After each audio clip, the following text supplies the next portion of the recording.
આગળ ચેર ખાલી છે જોઈએ તો જાને દેખાય ખાલી છે બેટા સરખું દેખાય એક ઓકે વેરી નાઇસ આ પેપર છે એને મેં ફોલ્ડ કર્યું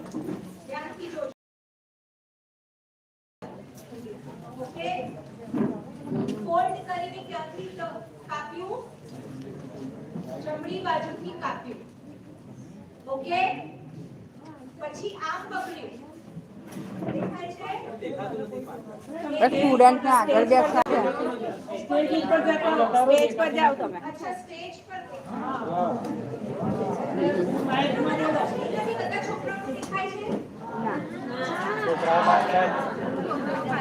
છોકરાઓ દેખાય છે